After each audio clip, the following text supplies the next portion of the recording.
I will be all-curing medicine. A doctor that can cure anything. A doctor that can cure countries. Because there is no such thing as an incurable disease. Hello and welcome to One Piece 101, the series that breaks down everyone and everything in the One Piece world. Today we are going to be taking a closer look at the adorable doctor, and let's face it, mascot of the Straw Hat Pirates, Tony Chopper. Tony Chopper is an incredibly cute humanoid reindeer with an expertise in the field of medicine. He is extraordinarily kind, loyal, entirely incapable of taking compliments, and possesses a dream of one day being able to cure all disease. Chopper was born on Drum Island in the Grand Line as a regular old reindeer. Well, except for the fact that he had a blue nose, which proved to be quite a stigma actually, as his entire herd treated him as an outcast because of it. Chopper was further ostracized from the herd when he ate a devil fruit known as the Hito Hito no Mi, a Zoan-type fruit that allows its user to transform into a human. As a result of his newfound intelligence, Chopper became acutely aware of how he was being treated, and so Chopper attempted to find his own place of belonging amongst fellow humans. However, they considered him to be a Yeti-like monster and shot him out of fear. Chopper would then be rescued by a complete quack by the name of Dr. Hiruluk, who was able to earn Chopper's trust by stripping naked, showing that he had no weapons or intentions of hurting the humanoid reindeer. Hiruluk then took him in, and Chopper experienced kindness for the first time in his life. Chopper then went on to become Hiruluk's assistant, and despite the fact that he was an absolutely abysmal doctor in almost every way, Hiruluk became Chopper's role model and taught him his philosophy of a Jolly Roger being a symbol of strength and vitality. However, unbeknownst to Chopper, Hiruluk's health was decaying rapidly, which led the old quack to kick Chopper out as he did not want the young reindeer to watch him die. When Chopper became aware of the situation, he vowed to save his mentor and recalled a particular mushroom that was rumored to heal every illness. He then raided Hiruluk's medical books and found a mushroom with a skull and crossbones next to it, which Chopper took to be the symbol of a Jolly Roger, something that he had been taught was a symbol of strength. Chopper then journeyed across Drum in search of the mushroom, which required him to cross through the territory of his former herd. Upon seeing Chopper, the herd leader immediately attacked him with the intent to kill, forcing Chopper into a desperate battle for life, which he won, barely, and as a result, he was able to claim the needed mushroom. He returned to Hiruluk to present the cure, and unbelievably touched by Chopper's actions, Hiruluk ate the mushroom to show his gratitude,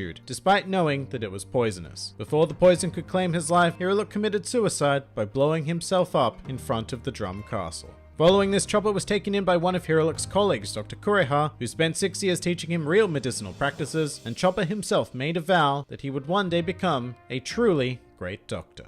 Chopper proved to be an incredible student, and was even able to take his medical knowledge to the point where he began experimenting with drugs to enhance his devil fruit abilities. In particular, he developed the Rumble Balls, which allow Chopper to access transformative states outside of the standard 3 forms granted by a Zoan fruit. Although this experimentation did also result in the discovery of a form too powerful for Chopper to control, known as Monster Point, which occurred when Chopper consumed 3 Rumble Balls in under 6 hours. During this time, the tyrannical king of Drum, Wapol, was forced to flee the island after an invasion at the hands of the Blackbeard pirates, after which point Chopper and Kureha decided to set up shop in the Drum Castle. Shortly after that, the Straw Hat Pirates landed on Drum in search of a doctor to heal their sick navigator, Nami. After climbing barehand to Drum Castle, Luffy delivered Nami, Sanji, and by that point himself, and all 3 of them were treated by the duo of doctors. After recovering from her sickness, Nami invited Chopper to join their crew, however he refused immediately due to his deep distrust of humans. This changed when Luffy helped them defeat Wapol, who had come to reclaim his kingdom, and Chopper eventually realized that he would need to set out to sea in order to broaden his medical knowledge and work towards his dream. From then on, Chopper has sailed with the crew from island to island and has been absolutely integral in quite literally keeping them alive. As the youngest crew member, Chopper fits in quite nicely with the more wacky members of the crew such as Luffy and Usopp, and quite frequently gets caught up in their shenaniganry. Despite that, it should be noted that the crew treats him with the utmost respect, particularly Robin, with whom Chopper shares an affinity for reading and academic pursuits. Throughout his journey, Chopper has also abided by a strict doctor's code, prioritizing healing and kindness in every possible situation. Furthermore, Chopper becomes highly enraged whenever he encounters a doctor who does not live by these principles, such as Dr. Hogback or Caesar Clown. But in addition to his medical knowledge, Chopper possesses a variety of other skills, most notably in that he is able to speak to animals of seemingly any kind, which sort of makes sense because he was originally a reindeer, but also doesn't because it presents the idea that all animals have some sort of universal language, but there you go. By necessity, Chopper has also greatly increased his physical strength while traveling throughout the Grand Line, and has even found himself in situations where it was necessary to activate activate Monster Point despite his lack of control over it. And all of those efforts have earned some recognition from the world government, who awarded Chopper a bounty of 50 berries, not 50 million,